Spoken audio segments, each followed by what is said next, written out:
자, 시청자 여러분들도 이 방송을 함께 하시면서 판단해 주시죠. 성급하게 귀순 조치? 성급하게 이제, 북한으로 이제 돌려보낸 거 아니냐. 좀 이런 논란이 있는 것 같은데요. 자, 김민지 기자, 우선, 그제였죠? 그제밤에. 그러니까, 북한 목선 하나가 우리 군 당국의 예인이 됐는데, 어떻습니까? 지금, 급하게 북한으로 이 2명을 돌려보냈다면서요? 네, 일단 상황이 어떻게 된 건지 설명부터 해드려야 되겠는데요. 말씀하신 대로 북한의 목선이 우리나라로 넘어온 게 그제 밤이었습니다. 그제밤 11시 21분쯤이었는데 한 10m 길이의 목선이 NLL을 통과했죠. 거기에는 북한 주민 3명이 타 있었는데 그중에 1명은 군복을 입고 있었습니다. 군이 긴급 출동해서 목선의 진로를 차단하고 조사에 들어갔는데 이 주민들에게 혹시 귀순을 할 거냐 질문했더니 일 없습니다. 그러니까 북한 말로는 일 없습니다가 괜찮다는 그런 애매한 답변을 남겼다고 합니다. 군 당국은 오늘 대공 혐의점이 없다는 결론을 내리고 전원을 송환했는데요. 이들이 넘어온 지 이틀 만에 북으로 송환한 그런 상황입니다. 자, 그러니까 이 그래픽을 좀 잠시 멈춰봐 주시죠. 그제 오후니까 이제 토요일이었겠네요. 토요일 밤 늦은 시간이었습니다. 11시 21분. 우리 이제 NLL을 북한 목선 하나가 남하에 왔죠. 통과를 했습니다. 그러면은, 자, 실질적으로 이 사람들이 정말 귀순 여부가 있었는지 없었는지, 또 하나, 중요한 것은 대공 혐의점이 있었는지 없었는지, 정밀 조사가 필요하죠. 우리 군 당국도 정밀 조사를 한다고 했고요. 그런데 사실상 NLL을 넘어온 지 이틀 만에 저 2명, 저 사람들은 자유의사에 따라서 북한으로 돌려보내야 합니다. 그래서 조금 전에 북한 측에 해상에서 인계를 했답니다.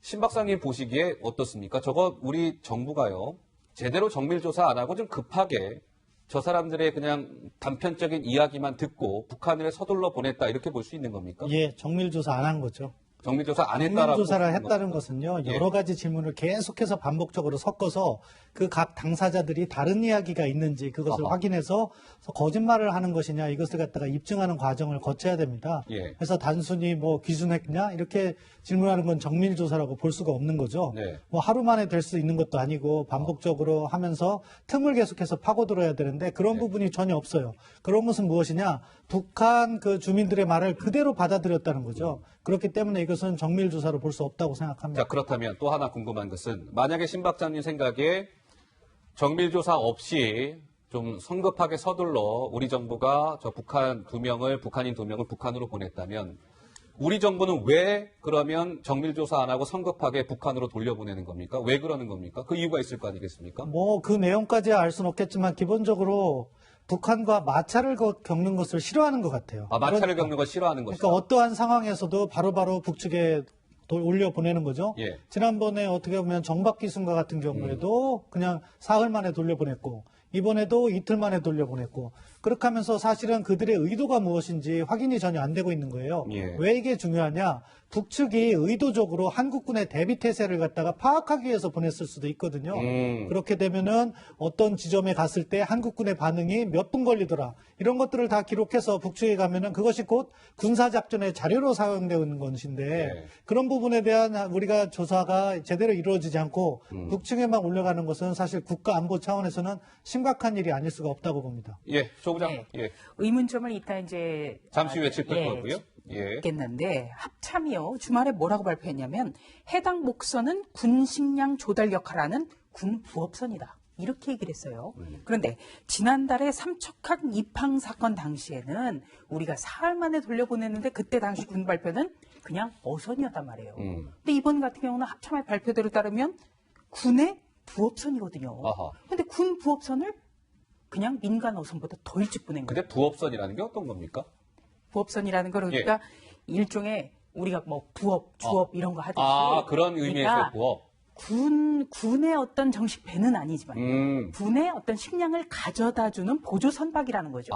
그렇지만 예. 군 소속이기 때문에 식별 번호가 적혀져 있었다는 거예요. 예. 그렇다면 민간 어선보다도 훨씬 어떻게 보면 조사해야 될 게 많은 거네요. 네, 중요하게 다뤄야 되는데 그때 당시에 민간 어선은 사흘 만에 돌려보냈는데 이번 같은 경우는 강원도 양양에 예인된 시각이 일요일 새벽 5시 30분이에요. 그런데 거의 만 하루 만에 돌려보냈다? 이건 너무나 앞뒤가 맞지 않죠? 예. 한 가지를 더 설명드리면 시청자 여러분들이 이해하기 쉬울 텐데요.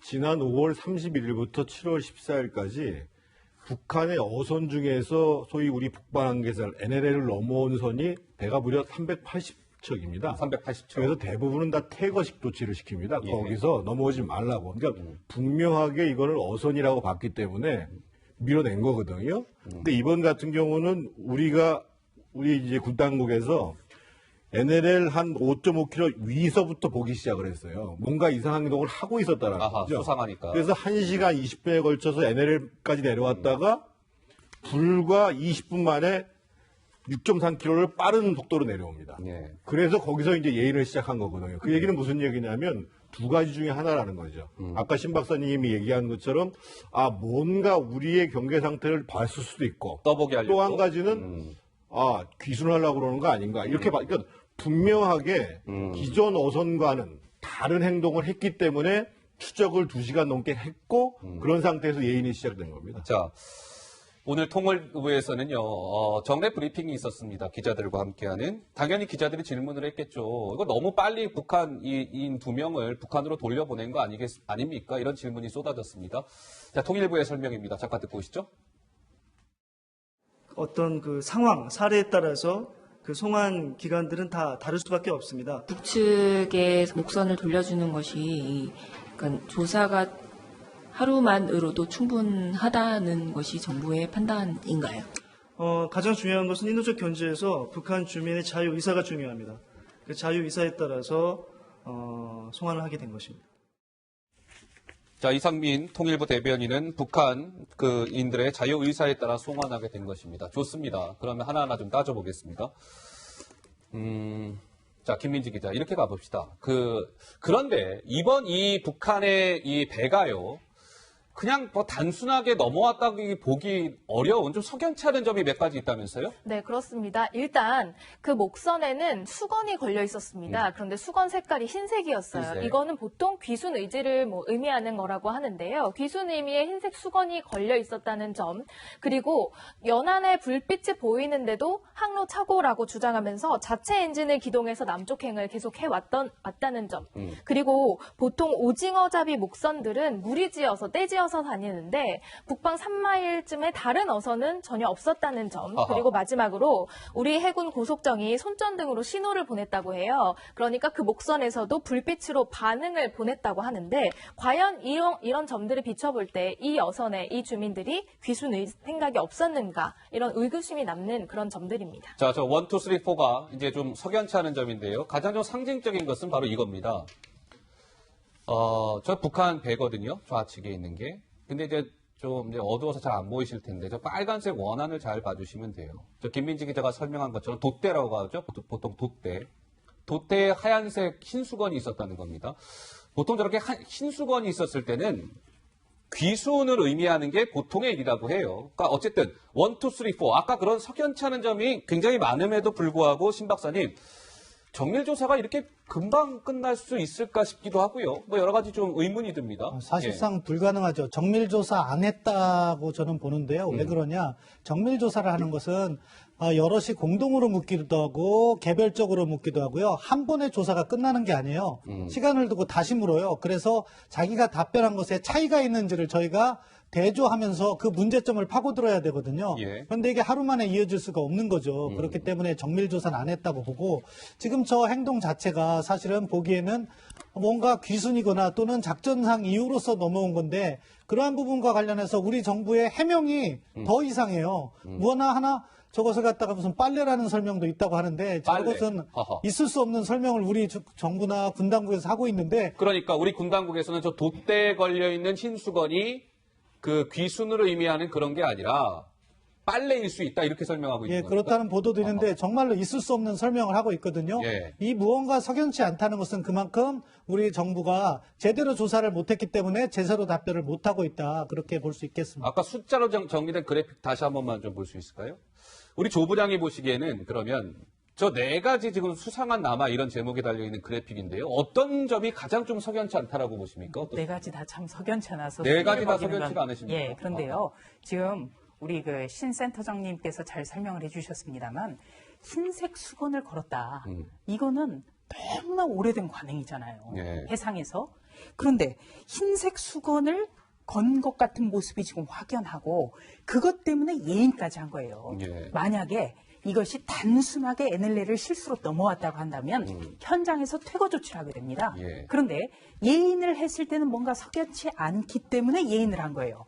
그런데 예인을 했는데 만 하루 만에 돌려보낸다?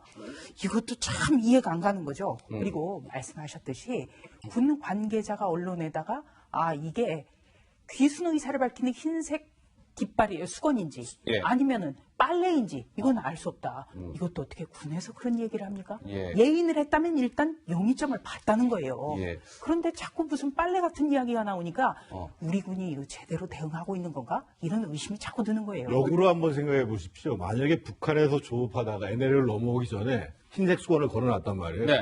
근데 그거를 우리 군 당국이 아니라 북한 군 당국에서 발견했으면 어떤 일이 벌어졌겠어요?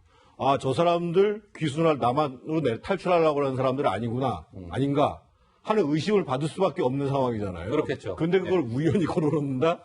이건 있을 수가 없는 일이라는 거예요. 네. 근데 최근에 보면 유독 그 북한이 넘어왔을 때 말이에요, 신 박사님. 우리가 북한의 그 이야기를 듣고 북한이 다시 이렇게 그냥 송환하는 그 절차들이 굉장히 빨라지는 것 같아요. 지난달 왜 목선 사건 때, 지난달에 목선 때문에 얼마나 시끄러웠습니까? 그때 당시에도 북한 주민 4명 중에 2명을 사흘 만에 북한 송환했고요. 이번에도 이렇게 석연치 않은 점이 많은데도 불구하고 이번엔 더 빨라졌어요. 이틀 만에 북한에 송환했단 말이죠. 그러니까 우리가 북한 눈치를 보면서 제대로 된 조사를 하지 않고 돌려보내는 것이 아닌가 하는 의혹이 생기는 거죠. 이번에 뭐 러시아 그 선박에 있었던 우리 어부들 2명 있는 거 네. 북한이 11일 동안 통보도 하지 않고 있다가 조사 천천히 다 하고 그 다음에 우리한테 통보도 안 하고 돌려보내는 거 아니에요? 그러니까 그런 것을 보면 우리 정부의 조치가 너무도 미흡하다. 그것은 결국 북한 눈치 보기 아니겠느냐 하는 의혹이 당연히 생기는 거라고 봅니다. 자, 김민지 기자 어때요? 이번 이 논란과 관련해서 여야 정치권 입장이 조금 엇갈리고 있다면서요? 그렇습니다. 여야는 원래부터 뭐 생각이 좀 다를 수 있지만 안보에서만큼은 같아야 된다 이런 얘기를 서로 하고 있으면서도 참 최근에 안보 상황에 대해서 여야 생각이 이렇게 엇갈리고 있습니다. 직접 들어보시죠. 목선들의 NLL 남하가 계속 이루어지고 있어서 대한민국 안보의 문제가 이렇게 나이브하게 진행되고 입장이 나와서야 되겠느냐. 현재의 안보 상황은 지금까지와는 차원이 다른 그야말로 벼랑 끝의 위기라고 할 수 있습니다. 총한방 쏘지 않고 또 적극적으로 영해를 수호하면서 이렇게 어선을 보호한 군의 활동은 칭찬을 받아야 합니다. 곧 전쟁이 일어나고 안보가 파국에 닥칠 것이라는 자유한국당의 불안 심리의 조정이야말로 우리 평화의 적이라는 점을 눈과 귀를 닫고 대권 노름만 매진하던 황교안 대표가 이제는 국민을 호도해 전쟁 노름이 하고 싶은 것인지 의구심이 듭니다. 정말 전쟁 놀이 하고 싶으면 손주하고 하십시오. 좋아하실 겁니다. 근데 민주당의 수석 대변인인 홍익표 수석 대변인의 논평 내용이 조금 눈길이 갔습니다. 황교안 대표를 향해서 대권 노름을 하던 황교안, 이제는 전쟁 노름을 하십니까? 전쟁 노름을 하려면 손주랑 하십시오. 손주가 참 좋아할 겁니다. 이렇게 얘기했습니다. 여당 수석 대변인으로서 뭐 할 수 있는 말입니까? 조 부장 어떻습니까? 우선 우리 여야의 정치권의 모든 대변인들의 말이 굉장히 거칠어요. 거칠어요. 예, 네. 품격이 없습니다. 품격이 없다. 예, 저 말도 역시 품격이 없습니다. 전쟁 노름이라고 표현을 했는데요. 이 사건은 조금 전에 정리해 주신 대로 이 흰색 깃발을 내걸었어요. 그리고 합참이 밝혔습니다. 해당 목선은 군식량 조달 역할을 하는 군의 부업선이다. 그러니까 군과 관련한 선박이라는 거예요. 예. 합참이 밝혔어요. 그리고 또 한 가지는 합참에서는 또 뭐라고 했냐면 합동신문을 12개 관계기관에서 한다. 용의점이 그만큼 있다는 거거든요. 아하. 그런데 지금 우리가 너무 일찍 돌려보내서 민간 어선보다도 더 일찍 보냈기 때문에 논란이 일고 있는 거거든요. 예. 이것을 과연 야당이 비판한다고 해서 전쟁 노름으로 치부할 수 있는가? 예. 이 문제고요. 또 한 가지는 조국 민정수석이 얼마 전에도 전 민정수석이 민정수석 시절에 SNS에다가 일본의 침략, 일본과의 전쟁 이야기를 했잖아요. 경제전쟁? 예. 경제전쟁, 전쟁이라는 용어를 쓴 거는 조국 전 민정수석이라는 거를 좀 말씀을 드릴 필요가 있겠습니다. 예, 알겠습니다.